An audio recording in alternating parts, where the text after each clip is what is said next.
Halo semuanya, perkenalkan nama saya Alfi. Hari ini kita akan membahas tentang pembangunan ekonomi.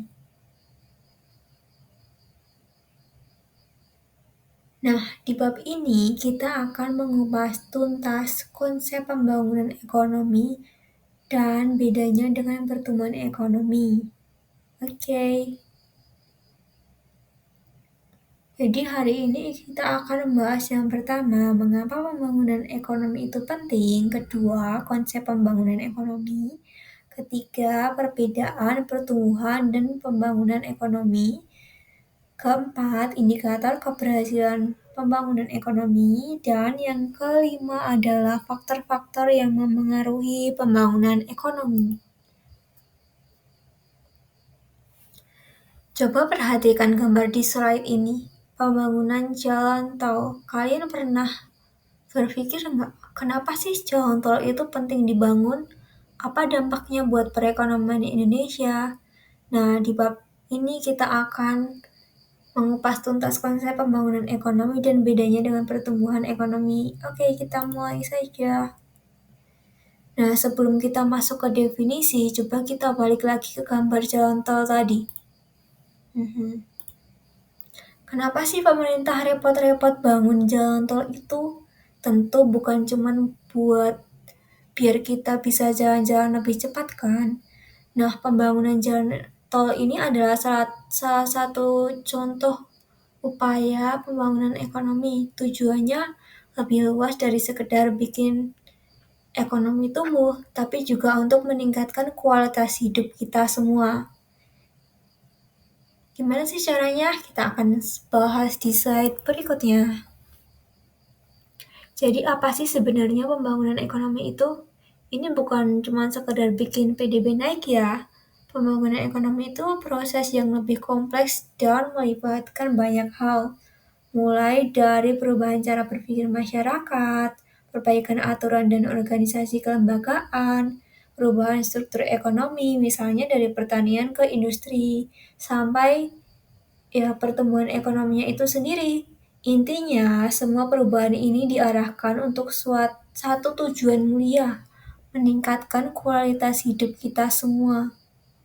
Ini mencakup kesehatan yang lebih baik, kesejahteraan yang meningkat, dan pendidikan yang lebih merata. Simpelnya sih, pembangunan ekonomi itu yang bikin standar hidup kita makin baik. Oke, setelah kita tahu konsepnya, penting juga nih buat kita pahami bedanya antara pertumbuhan ekonomi dan pembangunan ekonomi. Kalau pertumbuhan ekonomi itu lebih fokus ke peningkatan produksi, barang, dan jasa, dan ukurannya cuma angka PDB yang naik aja alias kuantitatif. Nah, kalau pembangunan ekonomi itu lebih luas lagi, nggak cuma soal angka, tapi juga kualitasnya. Kita lihat kemakmuran masyarakat meningkat nggak, kesehatan mereka gimana, pendidikannya maju nggak, terus mereka punya akses nggak ke kebutuhan dasar kayak rumah tangga layak dan air bersih. Selain itu, pembangunan ekonomi juga diukur dari peningkatan pendapatan per kapita. Jadi, intinya pembangunan ekonomi itu ya bikin standar hidup kita makin baik dari berbagai sisi. Terus gimana caranya kita tahu kalau pembangunan ekonomi di suatu negara itu berhasil? Ada beberapa indikator penting nih yang jadi patokan. Yang pertama jelas, PDB-nya harus meningkat. Ini nunjukin kalau produksi di negara itu berjalan dengan baik.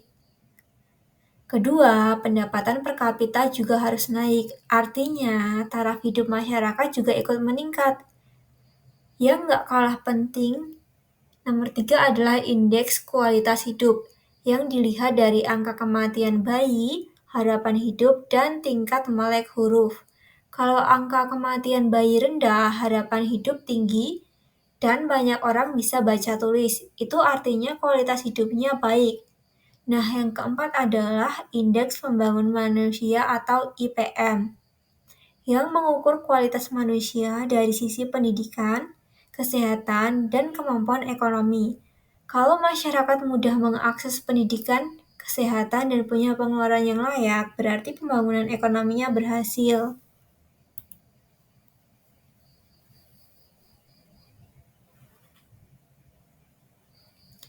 Setiap negara pasti pengen pembangunan ekonominya berhasil dan masyarakatnya sejahtera. Nah, keberhasilan pembangunan ekonomi itu dipengaruhi oleh banyak faktor nih. Yang pertama jelas ketersediaan sumber daya alam. Kalau sumber daya alamnya melimpah dan dikelola dengan baik, itu bisa jadi modal besar buat pembangunan. Kedua, investasi juga penting banget. Investasi di pabrik, mesin, dan infrastruktur bisa bikin biaya produksi turun, produktivitas naik, dan menciptakan lapangan kerja. Ketiga, soal jumlah penduduk. Ternyata kualitas penduduk itu lebih penting daripada cuman sekadar jumlahnya banyak. Penduduk yang punya keterampilan dan pendidikan yang baik itu bisa jadi motor pembangunan. Terakhir, teknologi juga nggak kalah penting. Dengan teknologi yang tepat, kita bisa menghasilkan lebih banyak barang dan jasa dengan sumber daya yang sama alias lebih efisien. Ini bisa mendorong pertumbuhan ekonomi yang berkelanjutan. Nah, kalau kita ngomongin soal kualitas penduduk, salah satu cara terbaik buat meningkatkannya adalah melalui pendidikan. Coba lihat gambar di slide ini. Pendidikan itu ibarat investasi jangka panjang buat masa depan bangsa. Dengan pendidikan yang baik, masyarakat jadi punya keterampilan, kemampuan, dan keahlian yang lebih tinggi. Tenaga kerja yang terampil ini akan jauh lebih produktif dan punya kontribusi yang lebih besar buat pembangunan ekonomi. Setuju tidak? Coba bisa komen deh.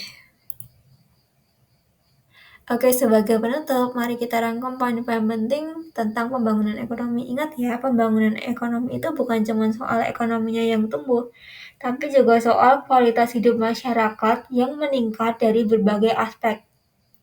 Keberhasilannya bisa kita lihat dari berbagai indikator dan banyak faktor yang mempengaruhinya.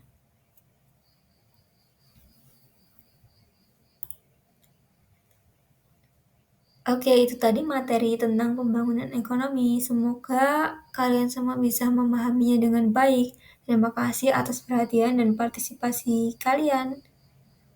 Kalau ada pertanyaan, jangan ragu untuk bertanya. Sampai jumpa di pertemuan berikutnya. See you later.